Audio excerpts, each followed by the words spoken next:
Olá, meu nome é Franco.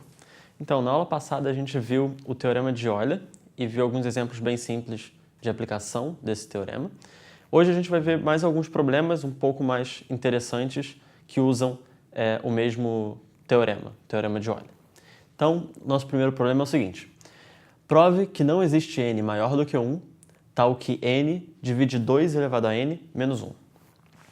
Tá, então a gente quer provar que esse n não existe. O que a gente vai fazer, como quase sempre a gente faz, quando a gente quer provar que não é possível alguma coisa, a gente vai supor por absurdo que sim. Então, suponha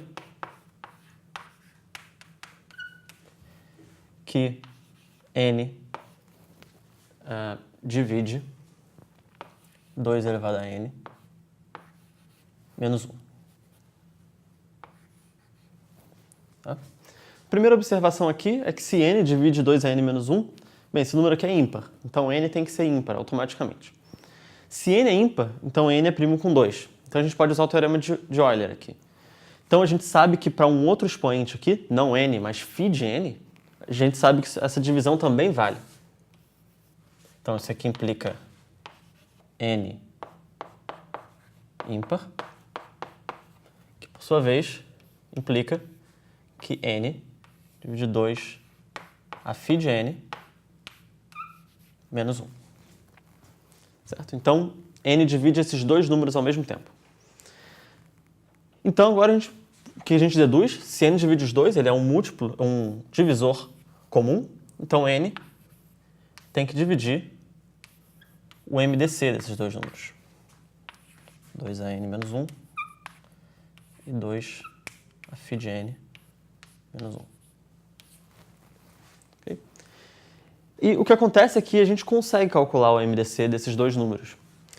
Então, aqui eu vou enunciar um pequeno lema, que é bem simples de provar, eu só vou dar uma ideia de como prova. Mas é o seguinte, 2 elevado a, o MDC de 2 elevado a e 2 elevado a b é igual a 2 elevado ao MDC de a e b menos 1. Então, se você quiser calcular o MDC, desculpa, aqui é 2ab menos 1. Então, se você quer calcular o MDC de duas potências de 2 menos 1, 2a menos 1 e 2ab menos 1, esse MDC, você só precisa estudar o MDC dos expoentes. Tá, como a gente prova isso aqui? Né? Bem, para provar isso aqui é simples, a gente só vai usar o lema de Euclides, o algoritmo de Euclides. Para calcular o MDC desses dois números, o que a gente faz, geralmente, né? Para calcular o MDC de dois números quaisquer, a gente vê qual deles é menor, digamos que o A seja menor que o B. Então, o 2a menos 1 é menor que 2ab menos 1. Então, aqui, o que a gente faz, a gente pega o menor e subtrai do maior. Então, vai ficar... E a gente repete o menor. Então, vai ficar MDC de 2a menos 1 e a diferença, né, que vai ficar 2ab menos 2 elevado a a. Só que aqui a gente pode colocar o 2a em evidência. A gente sabe que o a é menor do que o b, certo? Então, a gente vai botar o 2 elevado a a em evidência. Vai ficar 2a, 2ab menos a, menos 1. Então, o MDC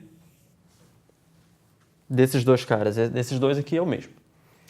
E agora o que a gente faz, a gente observa que esse cara é ímpar, isso aqui é uma potência de 2, então a gente pode desconsiderar isso aqui. São primos entre si. Então agora a gente fica com a mesma situação que antes, uma potência de 2 menos 1, uma potência de 2 menos 1. Só que aqui agora o expoente que aparece é b menos a, certo? E a gente continua, a gente vê qual que é menor, o a ou o b menos a. Digamos que seja o b menos a agora seja menor do que o a. Então a gente pega esse cara, repete e subtrai daqui. Fazendo o algoritmo de Euclides, de novo coloca uma potência de 2 em evidência e pode cortar dos dois lados porque o outro lado é ímpar. E a gente vai continuando, e a gente observa que o processo do MDC entre essas potências de 2 menos 1 aqui é exatamente o mesmo processo que aparece aqui no expoente. O processo que a gente encontra aqui, A, B menos A, aqui começou com A e B, depois A, B menos A, e no próximo continua, é exatamente o algoritmo de Euclides para o A e para o B. Tá? Então, observando que o algoritmo para as potências acaba gerando um algoritmo também nos expoentes, naturalmente, a gente consegue demonstrar que esse lema aqui é verdadeiro. Se você quer uma demonstração mais formal, você poderia usar indução aqui, por exemplo, porque a gente diminuiu o expoente aqui. Então, a gente poderia fazer uma hipótese indutiva, por exemplo, na soma entre esses dois expoentes. Tá? Poderia ser uma possibilidade. Então, o nosso lema está provado, ou pelo menos justificado. Então, agora a gente usa aqui. Esse MDC aqui, então, é 2 elevado ao MDC dos dois, eu vou chamar de D, menos 1. Onde D aqui é o MDC de N e φ de N. Certo? Apenas usando o lema abaixo. Então, agora a gente pode apagar esse lema. E aqui a conclusão é a seguinte.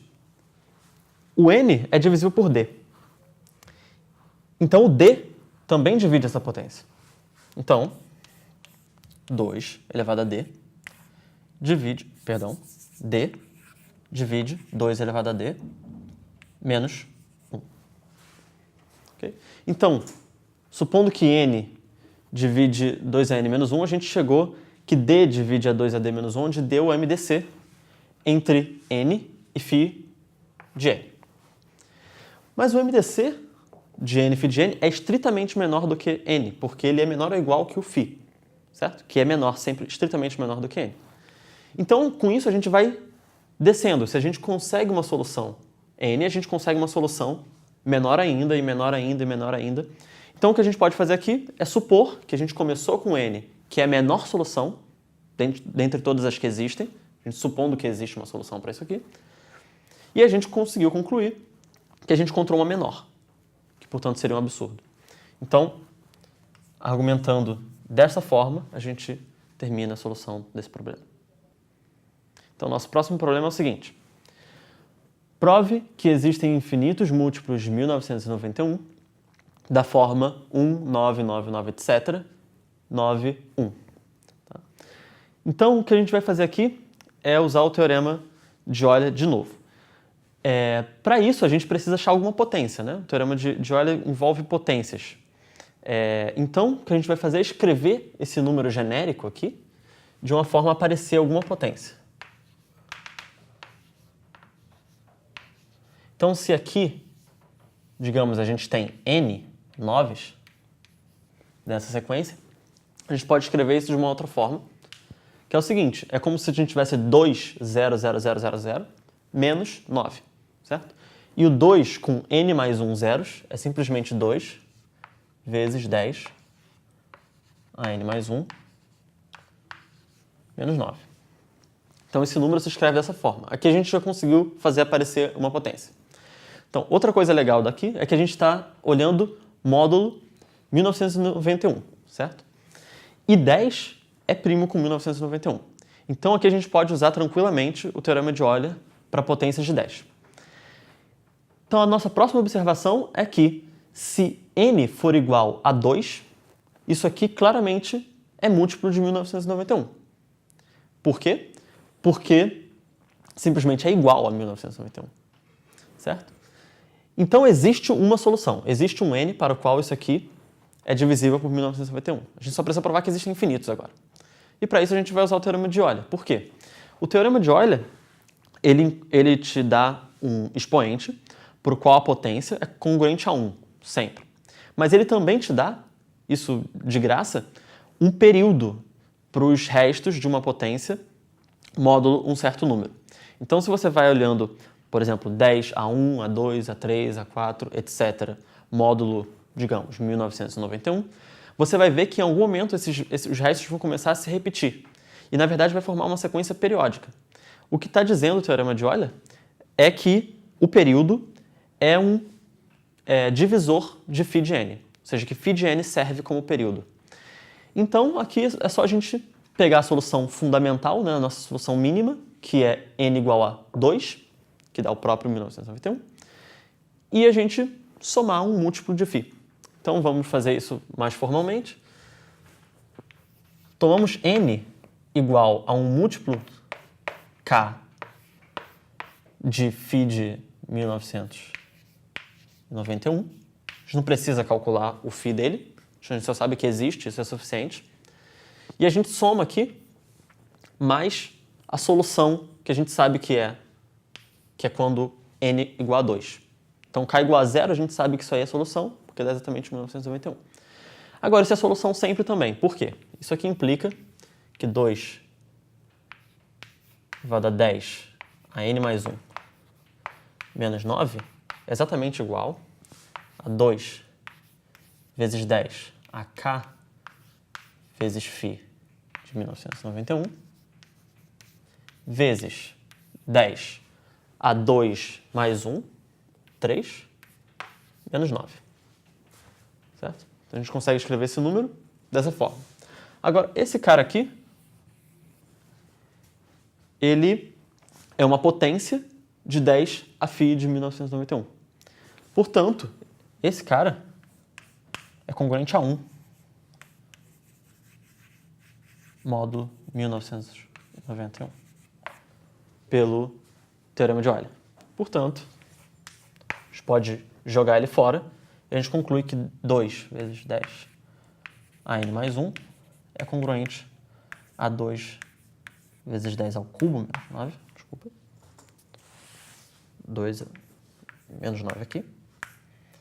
2, 10 ao cubo, menos 9. Isso módulo 1991, mas esse cara aqui é igual a 1991. Que é congruente a 0. Portanto, esse número é múltiplo de 1991, e como k é qualquer inteiro não negativo, a gente tem infinitas soluções. Então, nosso próximo problema e o último dessa aula é o seguinte. Mostre que para todo n maior ou igual a 1, a sequência 2, 2 elevado a 2, 2 elevado a 2 elevado a 2, etc. é eventualmente constante módulo n. Então, isso aqui é o que a gente chama de torre de potências. Tá? Então, a primeira coisa que a gente vai fazer é simplificar a notação. A gente vai denotar essa sequência por an. Então, a1 é simplesmente o 2, primeiro termo. E existe uma recorrência para essa sequência, que é que a n mais 1 é simplesmente 2 elevado ao termo anterior. Tá? Então, essa é a recorrência. E o que a gente vai fazer aqui é provar que isso equivale indução, né? com indução em n, nesse n aqui. Tá? Então, só para simplificar um pouco a didática, vamos botar k aqui. Okay. Então, ak mais 1 é igual a 2 elevado a k. A gente vai provar a indução em n. Então, vamos supor, para n igual a 1, isso aí é claramente verdade. Todos esses números são múltiplos de 1, então são todos constantes. A sequência, desde o início, é constante módulo 1. Então, vale a hipótese, a base da indução. A gente só precisa provar o passo indutivo. Então, vamos supor. Então, vai ser uma indução forte, né? Então, a gente vai supor que isso aqui vale para todo número menor do que n. Então, para todo k,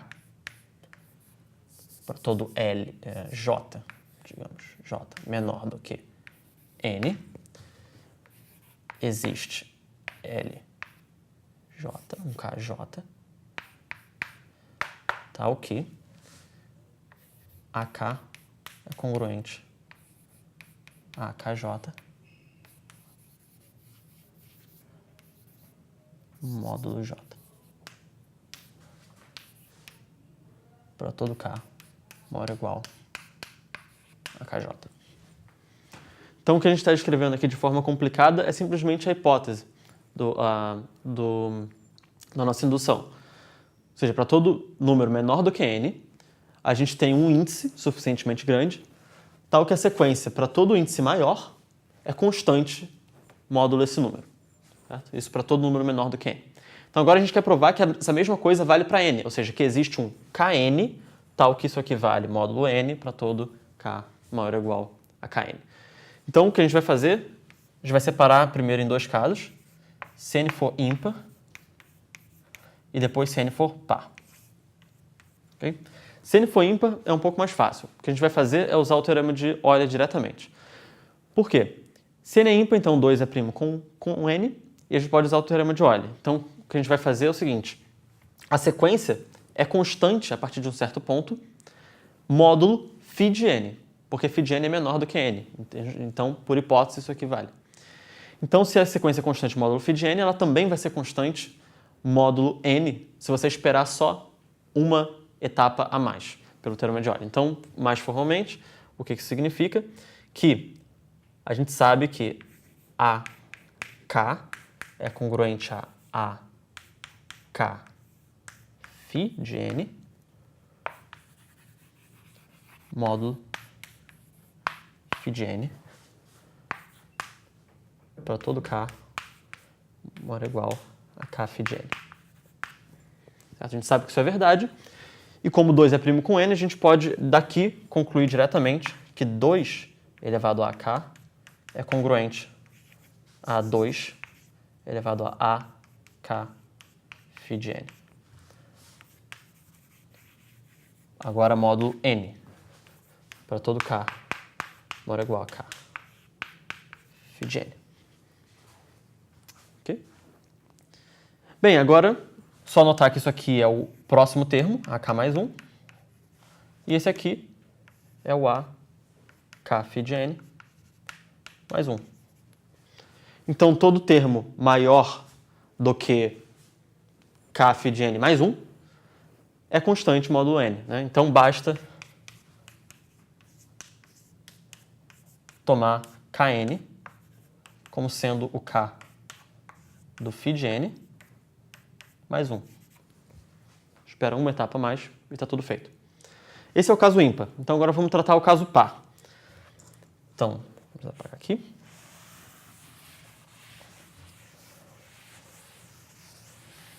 O caso par também não é muito complicado.